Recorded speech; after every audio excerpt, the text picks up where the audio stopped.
Blessings, beings. My name is Ali, and welcome to Lighthouse Journey, a channel for spiritual knowledge, insights, and awakening for your own transformation during this time of human ascension.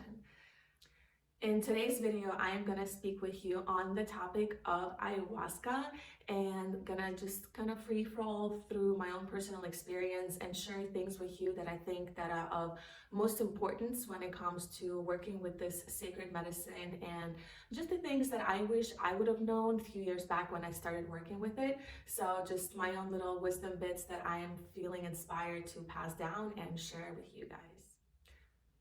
So to start, what is ayahuasca? In my perspective, ayahuasca is a specialty made tea or a brew that is made with the special vine called ayahuasca.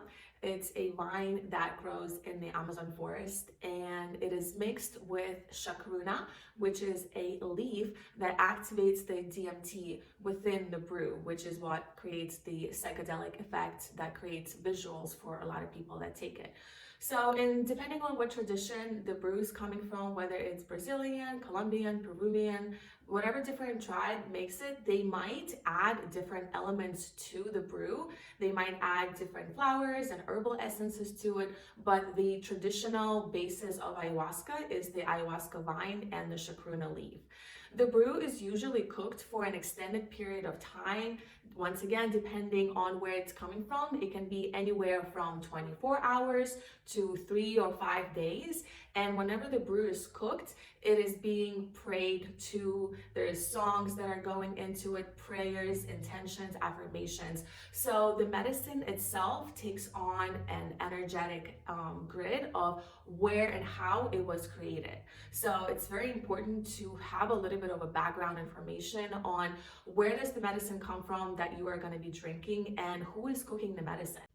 I have been working with this medicine for the last 4 years, I believe. I started drinking the medicine a couple of years ago after I was guided to a facilitator in my area. I used to live back in Baltimore a couple of years ago, and I actually wanted to go to Peru to do ayahuasca. And I really was looking for retreats. I was getting ready to go, but something just didn't feel right for me, and I ended up not actually sitting with the medicine until a year after that desire. And I strongly believe that everything happens in divine timing. So for me, how it happened, it was perfect. So there's different ways of finding the facilitation of this medicine.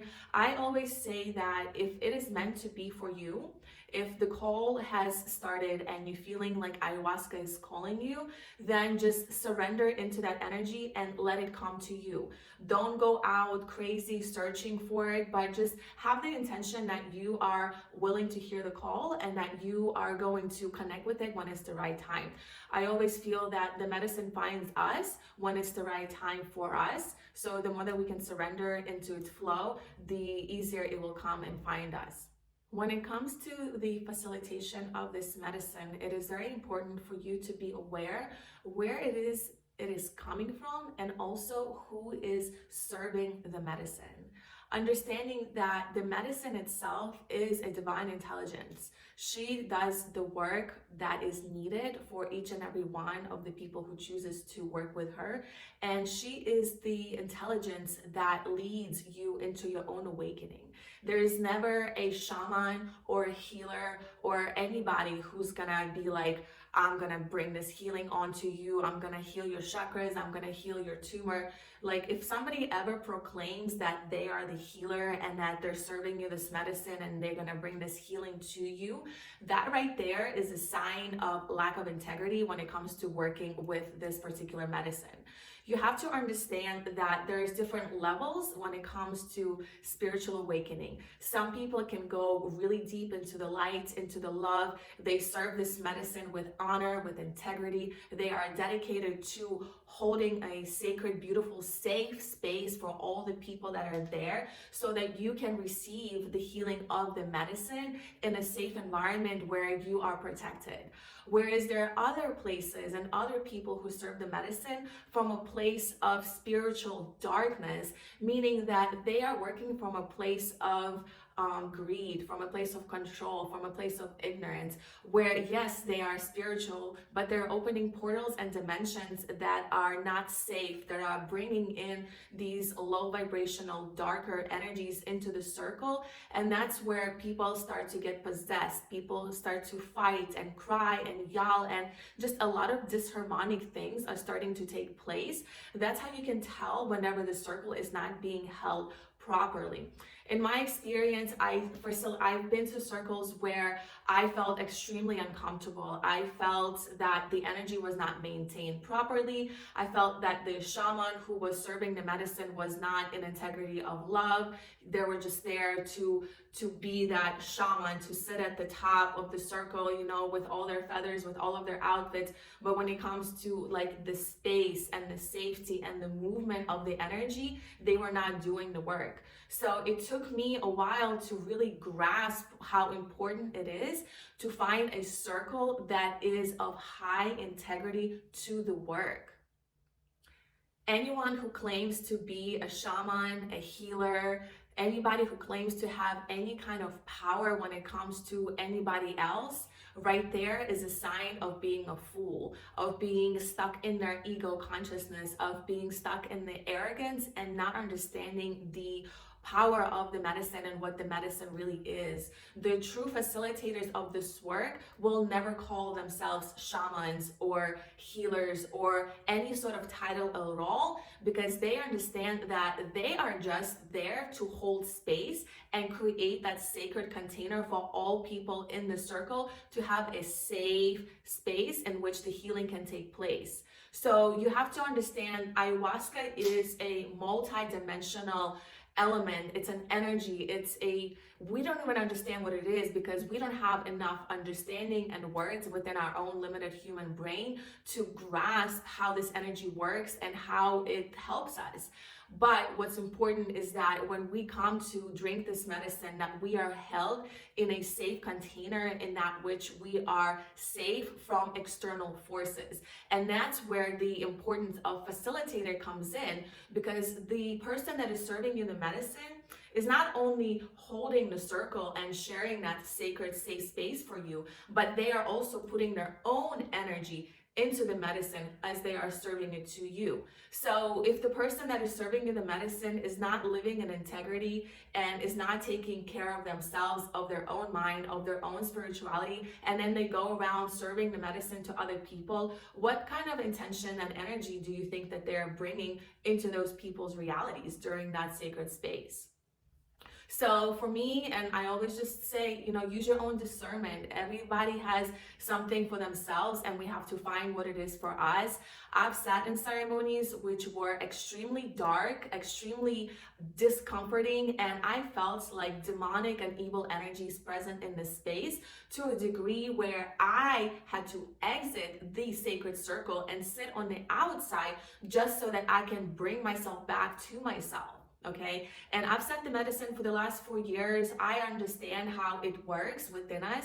I understand that there are times when, yes, you will feel like shit. Yes, you will feel nauseous and uncomfortable and anxious, and you might just really feel like death inside. But there's a different level between feeling how the medicine is working inside of you versus feeling how an entity has entered inside of you and is messing with your own energetic field. And that is going to take experience. That's going to take just feeling what that versus this feels like to really find out. So my insight to you guys, if you are sitting in the circle and you are sensing like just a lot of discomfort that just doesn't feel right, like take some deep breaths and recover your own domain. Reclaim the domain of your own body, of your own energy, so that whatever that entity that might have entered you is no longer able to be there, because we as spiritual beings on this human dimension, we have the right to claim our temple, our bodies as a domain.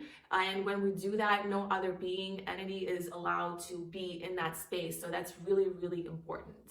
So the reason why at times there are these darker demonic energies that are able to enter into people during the ceremonies is because ayahuasca is a really powerful medicine that opens up dimensions, okay? So think of it like When you drink the medicine, your heart, your mind, everything, you open yourself up so that you can receive all these powerful insights and downloads, and so that the medicine can go inside of you and do the healing that it needs to do.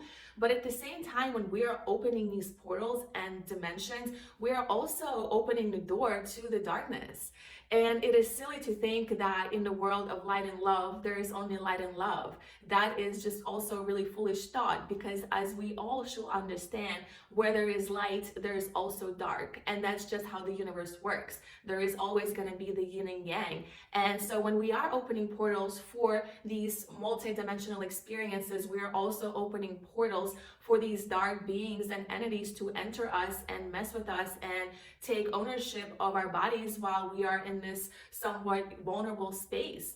And ayahuasca really does bring you into a vulnerable space, especially when you are more on the weak side and you're not able to control yourself as much.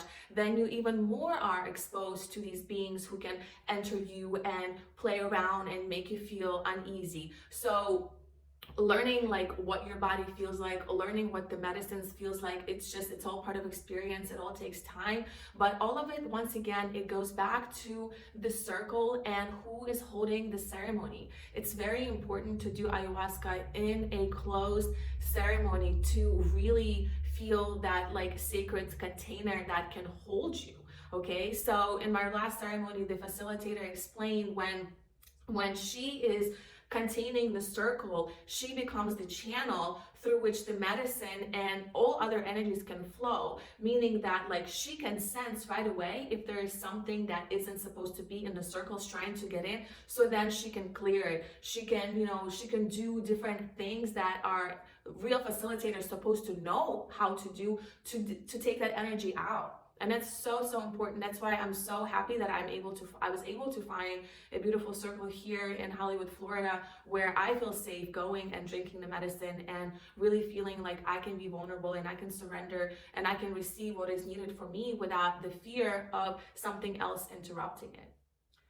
My favorite aspect about working with ayahuasca is the understanding that it works on multiple layers, multi-dimensionally. So the 4 layers that the medicine works on is your physical body, your mental body, your emotional body, and your spiritual bodies. Okay, so for me, like the first maybe like 2 or 3 ceremonies, the medicine was working heavily on my physical body. There was a lot of purging, there was a lot of physical healings that were taking place that I was very consciously aware about. Mentally, it's gonna work on the thought patterns. It can go deep into the brain, into the structure of how you think, what kind of feeling, what kind of emotions and thoughts come through different events. Maybe it's gonna show you how you are overthinking things or how you're letting your thoughts take you into depression. So on the mental space, like it can really be hard because you're just gonna be like purged with so much mental chatter to a point where you're gonna think you're going crazy because you're gonna start talking back to your thoughts, and then the medicine's talking to your thoughts, and it can be a very confusing time. But if you are aware that that's what's happening, that the medicine is working on your mental space, then you can surrender more into it and let the medicine take you into the direction that it needs to take you. Then the medicine can also work on your emotional body, meaning it's working on your feelings. Perhaps there has been an event in your life that has really triggered you. Let's say there was a death of someone, and like these just emotions of grief that you've suppressed, you've never expressed them. Perhaps the medicine is gonna like touch on that, and then all of a sudden you're crying and you're bawling your eyes out because you're feeling that grief that you've been swallowing for all these years. So that's how the medicine can work on the emotional body. Or it can also be a very positive event. Perhaps there's been just a very joyous event that has caused you a lot of laughter, and that emotion can bring you to a high vibrational element. So the medicine can remind you of that emotion, and then all of a sudden you're laughing and you're smiling in the middle of ceremony because you're bringing back those emotions of those happy memories. And then the next level is when the medicine is working on your spiritual layers. And these are the layers that I don't even understand at this point because it's beyond my human comprehension. Perhaps this is when the medicine is working on clearing the ancestral lineage traumas that you've accumulated, through like your family and everybody else who came before you.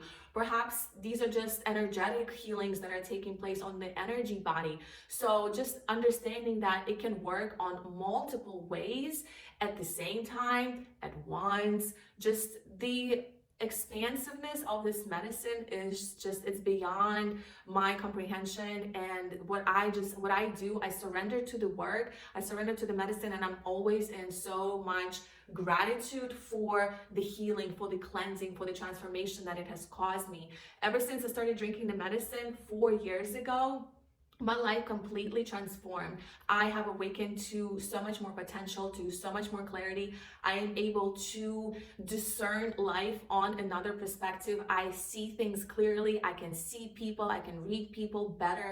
Like it restructures your patterns, and it helps to clear out all that gunk from accumulated years of just unconscious living, that once you've let that go and you've let yourself come out of the shell, you just feel like a whole new being. You feel pure, and you feel back to like, I'm in the flow with life, and I understand life better now because I understand myself. And that's what the medicine does. It helps you tune in into your own self. It helps you understand your thinking, your structures of how you behave, and it really is, it's the most beautiful tool for self-development that I have found in my reality this far.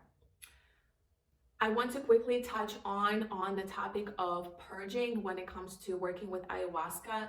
So there's different ways that your body can purge during the work. So the biggest element is through throwing up. So throwing up is probably the greatest way that your body can rid of toxins, not only physically, but also energetically, mentally, and emotionally and spiritually. So for anybody out there who's new to the medicine, or who's just, going to start working with it, I encourage you to start looking at purging as a sacred act.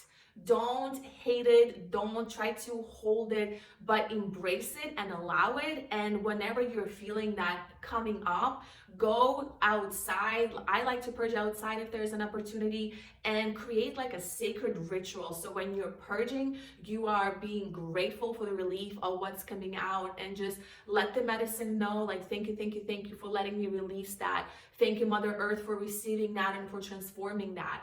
The reason why I like to purge into Mother Earth, and like if you have a circle that's outside, they will encourage you to purge back into Earth, is so that the Earth can transform whatever it is that you're letting go and heal it and move it away. Whereas when you're purging into the toilet or into a bucket, it's like it's looking back at you, especially if it's in the water, it's reflecting back to you. So there's just a lot of symbology in it. Some people resonate with it, some people don't.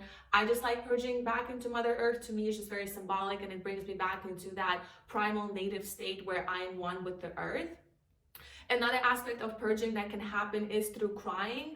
A lot of things can come up that make you really emotional. For me, a lot of the ceremonies I am able to experience, like my mom and her healing and her pain and suffering that she's been through, my grandma, like my whole like womanly lineage of my family, I'm able to feel all the pain that they've suffered through their lives. So when I'm experiencing that pain, I'm purging through tears, I'm crying. Every time I go to a ceremony, I bring a small towel so that I'm not wasting a whole bunch of paper wiping my tears, but I'm using my towel to wipe my tears, once again with sacredness, with devotion, with gratitude for understanding the pain, for feeling the pain, and for releasing the pain, not just for myself, but also for my family and everybody else in my bloodline.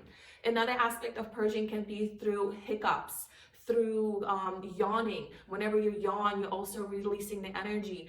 You can also be laughing. You can have, you can go to the bathroom, have, number one, number two, you can be doing a lot of that. So in whatever ways that your body wants to release anything, let it. Just surrender into it and let it do what it needs to do, because your body is an extremely intelligent creation, and it knows what it needs to do when it's working in that particular space. And lastly, I want to cover the preparation for the ceremonies. So depending, of course, where you are going to do it, but for me, all the ceremonies I've been to have been here in the United States, usually at a beautiful outside space or in somebody's home. So as far as preparation, this is just for me. Doesn't mean it's going to resonate with you, but I'm going to share what has been working for me and what I have learned over the years of working with the medicine to make myself comfortable. So number one thing for me is to make myself a comfortable seat.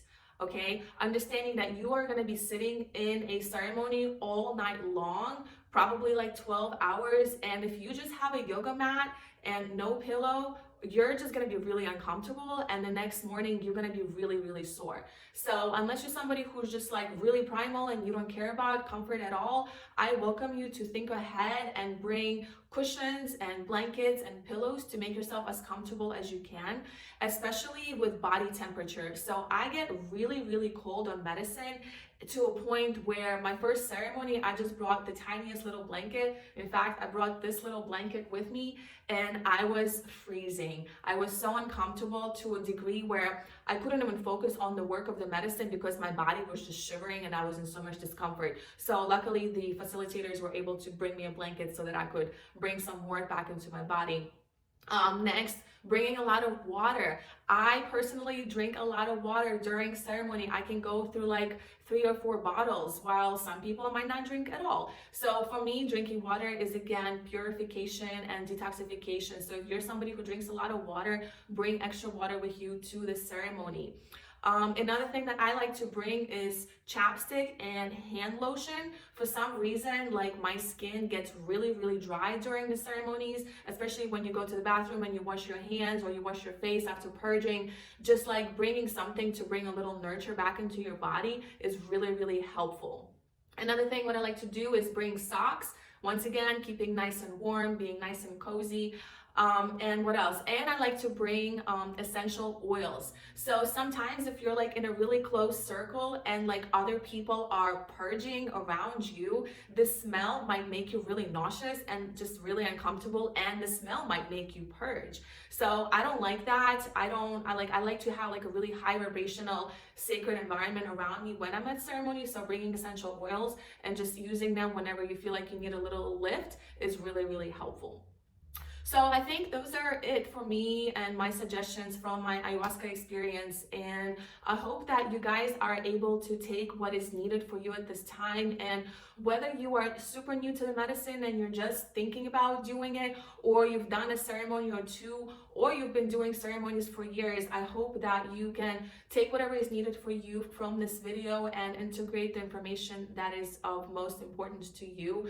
And I honor and thank you for having interest and or already doing the work and sitting with this medicine, because it is profoundly powerful and it's so needed for our humanity's ascension and awakening. And I feel just so proud of all individuals who are courageous enough to sit with this medicine, because the truth is a lot of people are not ready. They're not ready to put themselves into this vulnerable position where they will lose control, where they will face their darkness, where they will die, maybe, I don't know, but people are not ready for that. So if you are somebody who is doing the work, I honor you and thank you, and just there's so much beauty that's awakening in this world, and I just feel so blessed to be part of this ascension and sharing my journey and my experiences with intention to inspire others to step deeper into their own path. So thank you everyone for tuning in and for watching this video with me. Once again, my name is Ali, and it's been a blessing sharing this time with you. If you are new to my channel, I welcome you to follow me, and also follow me on Instagram. I'm a little bit more active on there. It's at Lighthouse Journey, and I will look forward to seeing you guys next time. If you have any suggestions for future videos, please send me a message or a comment, and I will see you guys next time. Namaste.